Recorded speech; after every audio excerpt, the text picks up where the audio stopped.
They can follow me on Instagram at Doonki_CNB or CNB_Dunk.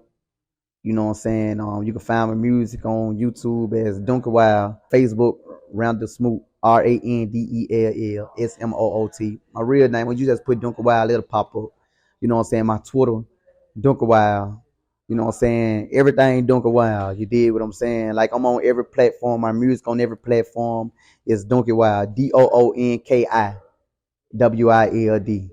Yeah, you know, man, it's, you know what I'm saying? These just the beginning, you know what I'm saying? It may be slow, but it's for sure. Ain't that fast but a crash. You're gonna look like an ass. You're gonna be last. So hey man, don't be the motherfucking last and stop. Man sitting in the middle, everything ain't gonna stop. So get you go out. Hey man, say man. Tell them haters to pipe down. Shit, it really ain't no where you get out the trap unless you know what I'm saying, go through all the stages and phases of it.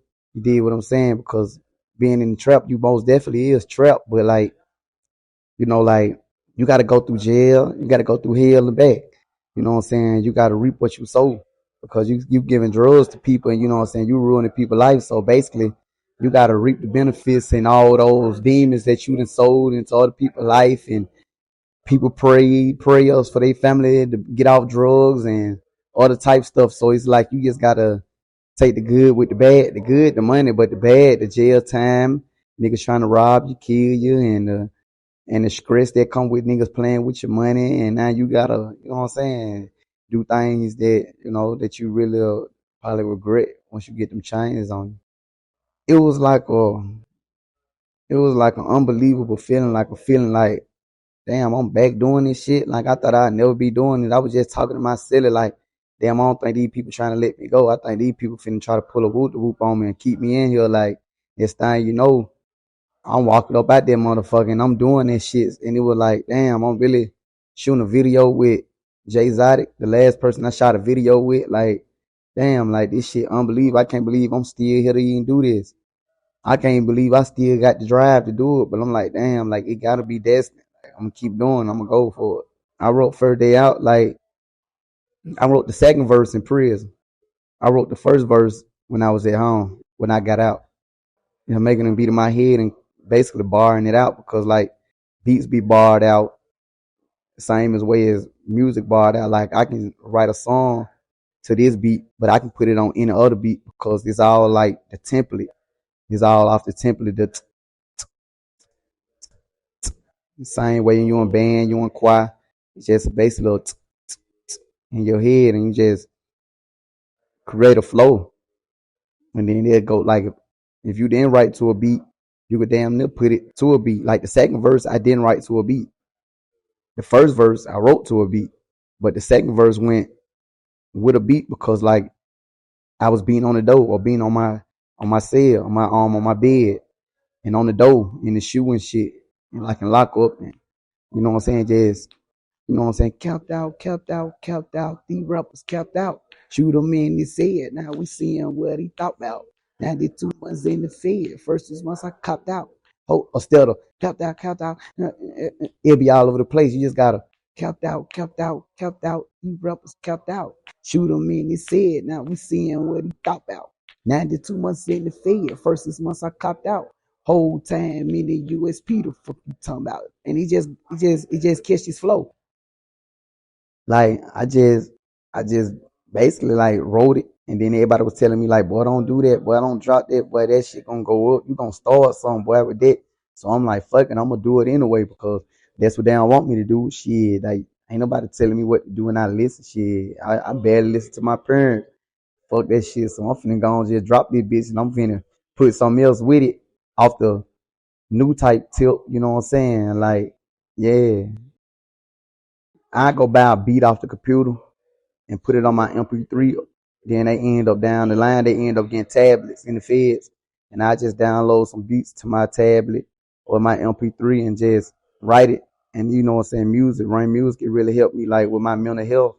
You know what I'm saying? It kind of like helped me like escape this world and everything this world got to offer from the good and the bad. I just be in a zone. I be zoned out. And my cellies used to be seeing me doing it, and they used to be like, I'm gonna leave him alone while he doing his music, cause I like when that bitch chill. Cause if he ain't writing no music, if he ain't like that bitch turned up, like he ready to stab a nigga, he ready to do something. So they used to love when I be in that mode and write my music, because I really didn't be in prison. Like it's a saying that like you may you can trap my body, but you can't trap my mind. So like I used to put my mind out of the prison, and that was the only way I was to escape prison is writing music or listening to music or listening to beats or thinking of things that I'm gonna do with my career and with my family when I get out, or with things I'm gonna do like with other people to help them not to come in, you know what I'm saying, or to talk to the people that need help that's finna go in and tell them the do's and the don'ts. Thinking of stuff just like, just zoning out, just kick back in the bed, headphones in, light off, selling, sleep, you know, and that's it. My kids, all of them is got a form, especially my babies, all of them, they kind of, both of them kind of like ADHD, they bad, you know what I'm saying? They got to stay active to do something. They gon' tear the house up, they gon' slap me around, they want to play all day. So like, when I get on their line, I see them go sit down and either draw or write music. Some basically it's genetic thing. They gonna go basically did what I do. You know what I'm saying? Be doing what I did to help myself, like to calm down or something. Cause I'm very active too. Like I be all over the place in a small place, like here, there. I can't just sit down and do one thing, but like one thing that will keep me calm is my music. And I see that do my kids the same way. Like my two children, like my two baby boys, they like to draw and they write music damn near the same way I write my music. And I never even showed them how to do it. It's like, it's crazy. Like I never seen that happening. I didn't even know they even had that type of talent and that drive, because I wasn't there for them to show them that. But like they was around as some babies, but like they might be in the studio with me, and I don't know. I guess it's just something you just pick up. Yeah, it's just in them basically. Like that's, if I can just sum it up with a few words, it's just in them, genetic. Because when I came home, my kids saying real shit. Like I'm like, damn, they talking about shit that like, now we talked on the phone every day, but like, goddamn, y'all talking like grown men. Y'all having real conversations with me, saying stuff that like these grown niggas saying. These grown niggas ain't saying, that's calling my phone, or niggas that I done been around. Y'all 7, 8 years old, and y'all talking like this. Like, then I might ask them a question and see where they head at, and they answer the question with like a rational, you know what I'm saying, answer. I'm like, damn. So I'm like, would you do this, son? Nah, I won't do that. Would you do this, son? Nah, I won't do that. And then I'm like, damn, that was up. You know what I'm saying? So that's why I get that my children really did these niggas. You know what I'm saying? Like, I might flash out and maybe finna go record some on the internet, but not clout chasing, but on some shit like, man, I'm just finna go up on these niggas. Woo woo. And my sons right there like, Dad, don't post that. You know what I'm saying? They'll seem like you clout chasing. So that's why I said, you know what I'm saying? My children really did these niggas, man. You know what I'm saying? Every day they clout chase. These niggas be clout chasing. Like, you know what I'm saying? Like, Stephen Wonder can see it if a child can see it. I kind of like tell them, I basically tell them it's just entertainment. And they know. Cause it's just like, they very advanced. So like, they know like, because they probably see me this way on the internet, but see me this way at home. But they like, then I just break it down to them like, man, that right there that's Doonki Wild. Like, but this dad right here, you know what I'm saying? It's your father. So like, and they see it because I'm with them all day, every day. You know what I'm saying? My kids that don't stay with me, they gonna come over whenever they want to. And it's just gonna be like that. And it's just, basically, that's like, they know. They boys. They ain't girls. So like, I can be blunt with them. You did what I'm saying? Cause that's how my dad was with me. And, he raised me to be the man that I am now. So like, I'm gonna go with the same method, but add my drip and sauce and my splash to it with my kids. And shit, like, I did that type stuff because like I grew up like, kind of like, I ain't gonna say like poor or in poverty, but kind of like I went well off. So like, when I ain't have a bike, I had to go steal me a bike. When I ain't have a swimming pool in my yard, I had to go steal me a swimming pool. You know what I'm saying? When I ain't have a basketball goal, I used to have to go make me a basketball goal. You know what I'm saying? And shit like that. And so I always had that feeling like, man, if I got it, like shit, man, I got these free bands in my pocket. Like this super profit. I just spent 100,000, made 150,000. I got 250,000 in my pocket. Like shit, what's something to put $20,000, $30,000 on a tour drive or bike drive? I'm not gonna miss it. Shit, I might spend that on jewelry or clothes. So why not make, you know what I'm saying, 500 kids happy? You know what I'm saying? Oh yeah, yeah. I'm almost definitely planning on doing that again because like I like to say I get off and be happy. You know, like the feeling of like it's like a dopamine type feeling. Like when person smoke, they get high and they feel good. Me, I like to do for people and make them feel good because it make me feel good to see somebody else feeling good because I know how I feel not to have it. You get what I'm saying? And I know how to feel for somebody to do something for me that'll make me happy. You get what I'm saying? It give me that. It give me that type of happiness. You get what I'm saying? And like everybody should witness that feeling. Yeah, everybody should witness that feeling at least every day or one day of their life. God, yeah, God. Cause ain't nobody gave me a dime since I've been out. You know what I'm saying? Like most niggas got rap niggas that'll hit their hand when they get out. Cause all my niggas dead. They could have hit my hand or something. So like I had this, you know what I'm saying, log into my motherfucking music accounts, my Distro Kid, my BMI's accounts and get my money and strike up my video. I had to save my money from when I was hustling in prison and come out and spend that money on that.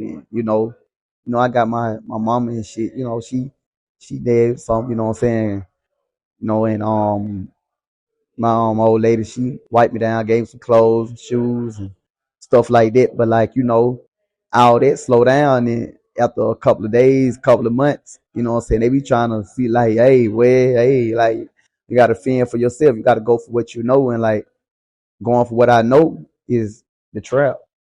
Bricks, weed, you know what I'm saying, robbing, you know what I'm saying, spin moves, all that type stuff. So like I already know the results and the end results to that. So like now I'm at a what I can say like at a crossroad. Like you gonna go this way or you gonna go this way. But if you go this way, it's something you ain't never did before. But if you go this way, it's something you did before. You're gonna do it with ease, but it's a price that come with that. And there's a price that come with this. It's the good price, it's the bad price, but it's the easy way right here. You know what I'm saying? It's the broad, easy road right here. This the narrow, hard road. So like, but there's more to come on this road. So I choose the hard, narrow road because I don't want the same results. The biggest lesson I basically was not making the same mistake. That was the biggest lesson I made. Learn not making the same mistake because I sat back and reflected and seen that making the same mistake bring the same results. You know what I'm saying? And I see, I never was a planner. And then I had learned something that a man that ain't got a plan is a man that plan to fail. So I just start doing things on the plan tip, but I'm still kind of spontaneous a little bit. You know what I'm saying? But because I'm learning, still trying to learn to plan things out. But everything I'm doing now, I'm still in the learning mode. Like when I was in the prison, like yeah, I wrote down a lot of goals and said I was gonna do a lot of things and probably implemented that stuff in my, what I'm saying, daily routine of being in prison. But like that was the scrimmage game. You know what I'm saying? But now I'm in the real world. This the real game. Now I ain't got no time for mistakes. In prison, I was able to make those mistakes and be able to strain them up. The OGs pulled me in the cell and talked to me, but like now, I can't do that. I'm in the real world. The similarities I could say is basically like it being like, cause in prison, like long as your mind is free, you free. You did, but your body may be confined. And in the world, like if your mind ain't free, you basically incarcerated. And like to not have your mind free in the world is basically like dealing with everyday life. You know what I'm saying? Dealing with you know, the streets, niggas probably trying to line you up. Bitches that trying to set you up. Baby mama drama, family problems, everybody calling with their problems. Now you got to get out here and deal and get, but now your mind kind of like confined because you can't do the things that you want to do because now you kind of like, what word could I use? You kind of like throw it off basically. You can't move how you want to move because you got all these problems going around. Now your mind confined to this one mind to all this bullshit and this you now you caught up in the riffraff. And in prison, that's what you is caught up in the riffraff. You living like a groundhog, like it's the same thing every day. And now, like in the world, it could be the same thing every day, but you free though. You free, but like you locked up. I mean, you in the world, but you locked up. You locked up. You can't move how you want to move. You can't do the things you want to do. You got people telling you what to do. If you got a job, or if you with these labels, or if you under a management team, or if you got a publicist or anything, and they telling you what to say, telling you what to do, and you got all these rules. And now if you break these rules, now you got to go to jail. The same way in prison. If you break a rule, you finna go to lockup. The same way in the world. You break a rule, you finna go to jail. And that's how I basically see it. Like you never free until your mind free.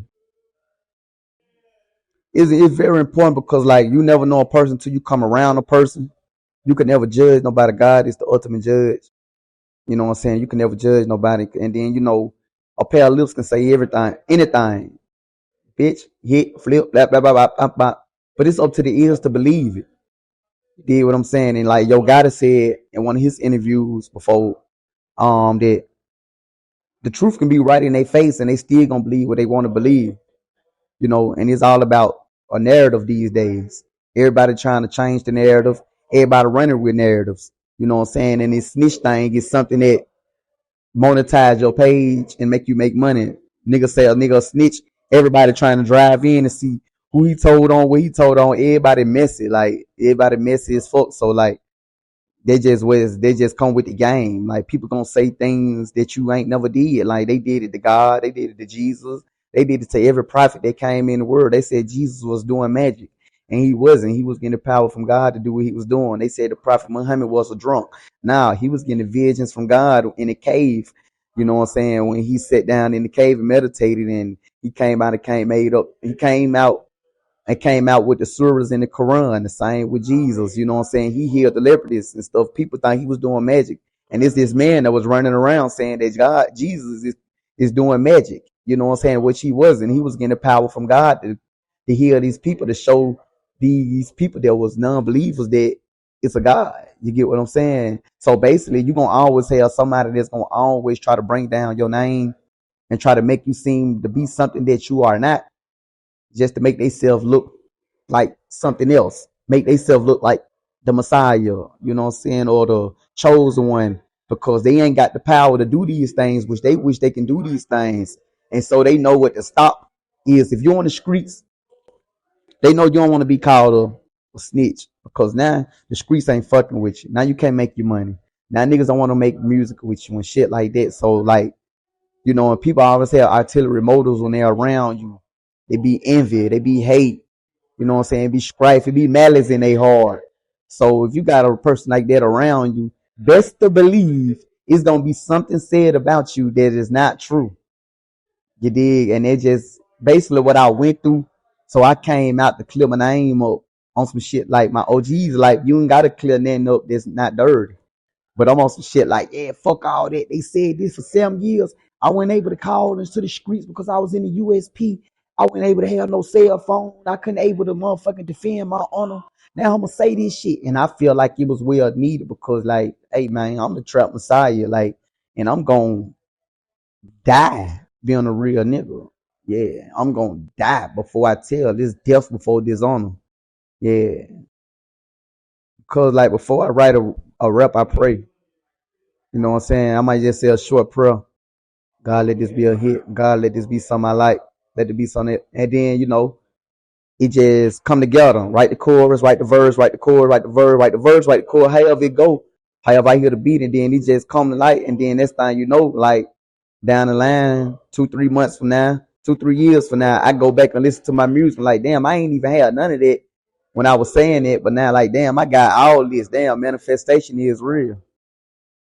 I hated Trap Lord, but it became my favorite. Yeah, yeah, yeah, yeah, yeah. Every kid, like everybody like it. Like everybody like it. Most definitely. Yeah, any song that I write, you know what I'm saying, I'ma play it in the car. I mean any song that I write first. First of all, like I don't let nobody hear it no more like that. My big homie said, keep your stuff that you do correct close to your chest until you put it all in effect. So, like, I might play it in the car, dropping them off at school. You know what I'm saying? I might play it in the house on the Bluetooth speaker, and then like I might just play it after doing it so long. I might just play it like sitting down one day, and then if I hear them start saying it, like, oh, that's a hit. The kids like. Then I had went to a seminar one day with a A&R that was speaking for Atlantic Records, and he told me like he was saying like he let his kid listen to this song. If she start dancing or bobbing her head to it, he finna go sign this person. He don't give a fuck how horrible this sound, but this kid like it. He know everybody else gonna like it, and the kids is who create the algorithms these days and make stuff go viral. So like you know, I kind of like cater to the kids, but kind of like cater to the streets too. But at the same time, I kind of like try to be like a likable character, cause it's all entertainment. It's never like it's the real me, but like I got this other side. It's like artillery mode or like what word would I use? Like alter egos. Yeah, it's like an alter ego. Doonki wild. Yeah. Yeah, different, and cause like you live in realms in life. You live in this realm of your life, this realm of your life, and then like when you change your name or when you call yourself this, you go to acting like it unconsciously. You know what I'm saying? Unconsciously, you gonna go to doing it. So like, Dunk wild, be wild. I be called Dunk. I'm gonna go back to my basis. Who my mama don't call me Dunk. Like if I go calling, you know what I'm saying? If I go calling myself Trap, like they called me that in prison, so I'm gonna go to move. It's just something you just gonna do unconsciously. You know what I'm saying? Like it's just something. It's just something you can't stop. You know what I'm saying? I'm big on like outer world, like you know what I'm saying, all type of stuff like um different planets, astrology and stuff like that, numbers, signs and symbols in life and stuff. Like I may see a seven or something. I'm like seven is big in my life. The number seven is big. Is my favorite number. I did 7 years. My shoe size is seven. My hat size is seven. I got 7 letters in my real name. I did 7 years. My revalidation date in the feds was on the 7th. Like the number seven just always pop up with me. My son was 7 years old when I got out of prison, and his name's seven. And this never nothing that I tried to do. It's something that I just sit back and went to doing once I had met uh extraterrestrial being, and he opened my eyes to that. Yeah, he opened my eyes to that type of stuff. Like, yeah, and then like, yeah, like this shit real. You gotta follow the signs and symbols in life because in the streets, not in the streets, but like when you're driving a car, you got the stop sign, you got the red light, you got the green light, you got the yield sign, you know what I'm saying? You got the do not enter sign, the dead end sign. You gotta follow signs. And like that's what I do in life. Like if I get a feeling say don't go to that store, I ain't going to that store. If I get a feeling say don't talk to this person no more, don't talk to this person no more. And because like anytime I went against my signs and symbols, like it always been bad. So now I just follow my signs and symbols. Even if somebody telling me don't do something, and I know I'm supposed to be doing this, fuck what you say. I'm finna do this. And then next time the shit that I did end up being big. They'll understand down the line once they start tapping into that realm of life.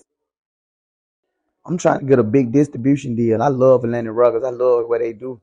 You know what I'm saying? Like Atlanta Records. Like they sold like behind their artists and stuff. Like I signed to a rapper, but like it's a nigga like me, I really don't feel like I should sign to a rapper because like it seemed like it never work out.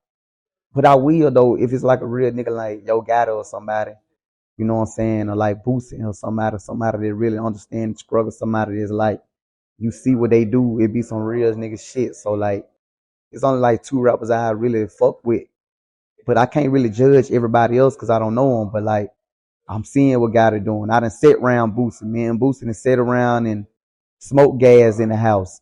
You feel what I'm saying? Like he talked to me. I've been to Boosie house.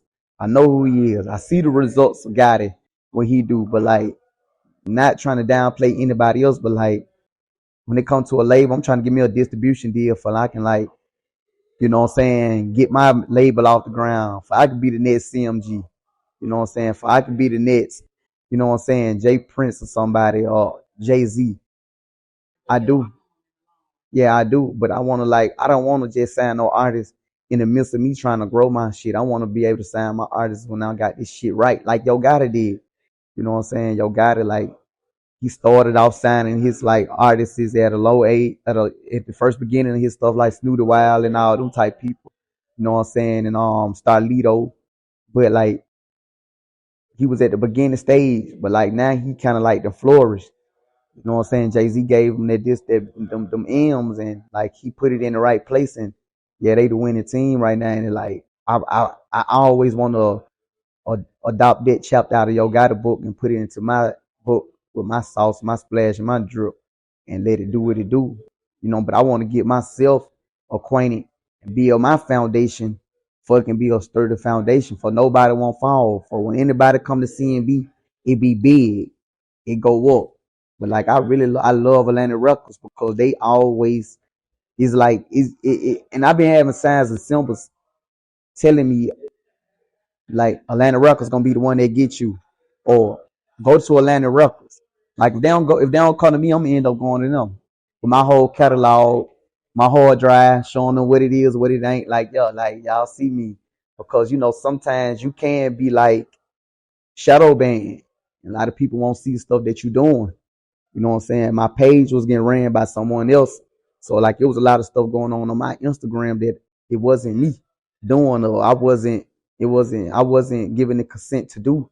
So like now I'm back, I'm running my own pages, all my pages now and everything else, doing my own business now. Like I want people to just to understand that part of the game. Like I'm back, it's me now. Like give me the chance to show y'all who I am before you know what I'm saying? Like who I am, who I done grown to be, and like who I been. Stuff that'll never leave out of me.